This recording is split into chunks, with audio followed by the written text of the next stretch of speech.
इस कंगना को देखना, ये कंगना क्या कह रही है। लेकिन अगर हुड़दंग करेंगे और वहाँ पे उत्पात मचाएंगे और जैसे जिस तरह से ये प्रोटेस्ट भी चल रहा है। हर हर महादेव, कैसे आप सब। तो भाई वीडियो शुरू करने से पहले मैं आप लोगों को ये बता दूं, ना मैं सीजेपी का सपोर्टर हूं, ना मैं बीजेपी का सपोर्टर हूं। मैं किसी का भी सपोर्टर नहीं हूं। मैं एक भारतीय हूं और अपने भारत देश से बहुत ज़्यादा प्यार करता हूँ।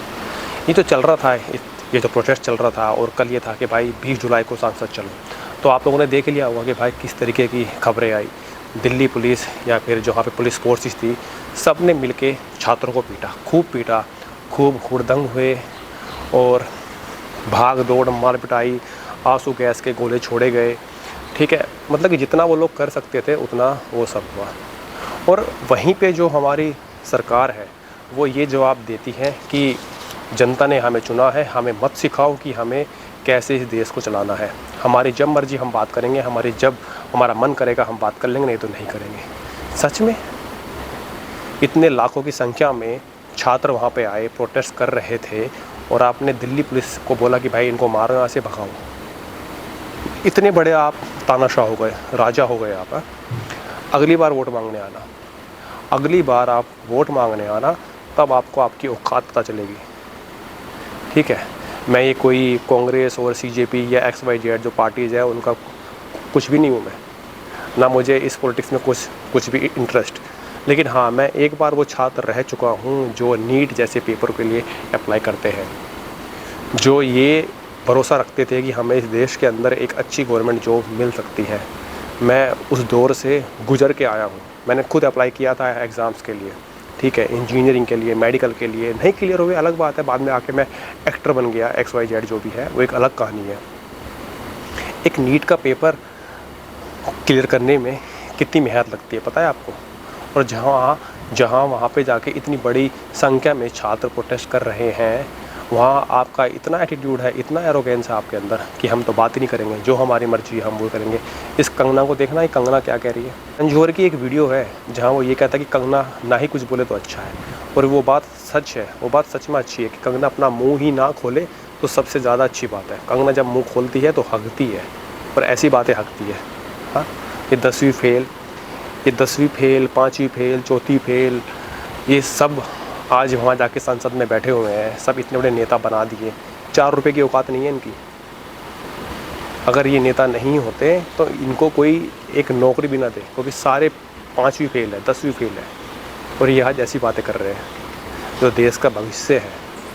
भाई मेरे भी घर में बच्चे हैं, कोई डॉक्टर बनना चाहता है, कोई इंजीनियर बनना चाहता है, और ये लोग क्या कर रहे हैं उनके साथ। अगर आप आमने सामने बैठ के 4 बातें कर लेते हैं, ठीक है, आप धर्मेंद्र प्रधान का इस्तीफा भी मत दो, धर्मेंद्र प्रधान रिज़ाइन भी ना दें, लेकिन कम से कम आप सामने आके बात तो कर सकते हो छात्रों से।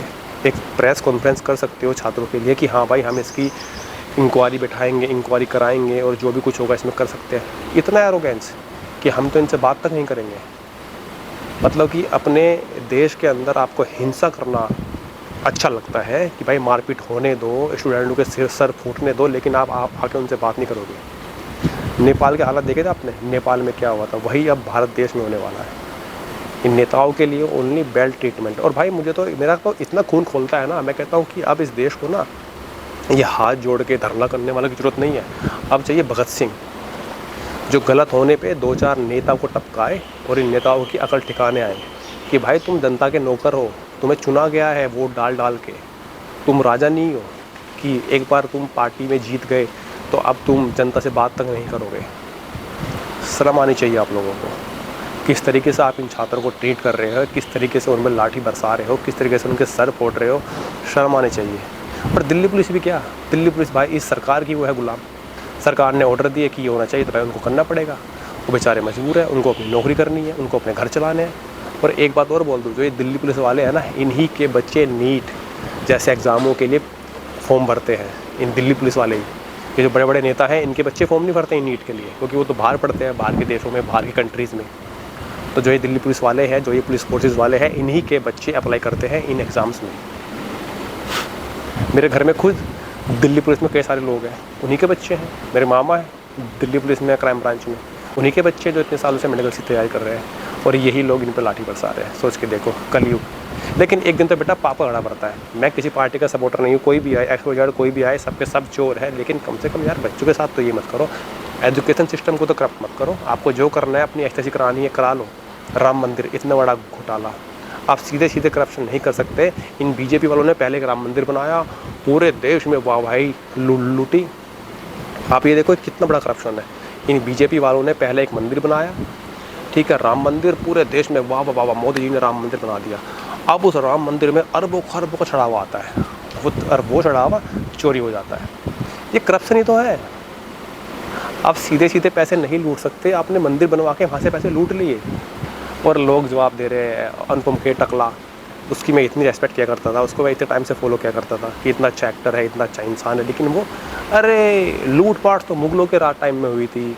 कई सारे बावले कह रहे हैं कि कोई बात नहीं, हिंदुओं का पैसा था, अगर हिंदुओं ने चुरा लिया तो क्या फ़र्क पड़ता है। बस चूतियाओ, इसको करप्शन कहते हैं जो तुम लोगों ने किया हुआ है। इस देश का बेड़ा गर्क मत करो, और कितना करोगे। हाँ, और अंधभक्तों, अगर तुम्हारी अब भी आंखें नहीं खुली ना, जिस दिन तुम्हारे घर में ये सीन होगा, तुम्हारे घर का बच्चा बड़ा होगा, एग्ज़ाम के लिए तैयारी करेगा, पेपर लीक होगा, वो डिप्रेशन में जाएगा, गलत कदम उठाएगा, तब तुम्हें औकात में पता लगेगी तब जंतर मंतर पे जो हो रहा था वो सही हो रहा था। हमें उसको सपोर्ट करना चाहिए था। मैं ये नहीं कह रहा कि तुम किसी पार्टी को ज्वाइन कर लो, लेकिन बच्चों के लिए आवाज़ उठाओ भाई, उठाओ। एक दिन तो देखो, मैं तो साफ साफ बोलता हूँ, अगला इलेक्शन आने दो, तुम्हें तुम्हारी औकात पता नहीं चले तो भाई मैं इन चीज़ों के बारे में बोलना बंद कर दूँगा जो मुझे दिखती है आसपास। अगला इलेक्शन आने दो। और भाई जो लोग सोचते हो कि मैं किसी पार्टी का वो नहीं हूँ, फिर से बोल रहा हूँ भाई, मैं किसी पार्टी का सपोर्टर नहीं हूँ। ये CJP BJP कांग्रेस, मुझे इनमें कोई दिलचस्पी नहीं है। मैं अपना काम करता हूँ और अपनी चीज़ें हैं। ठीक है भाई, हर हर महादेव। वीडियो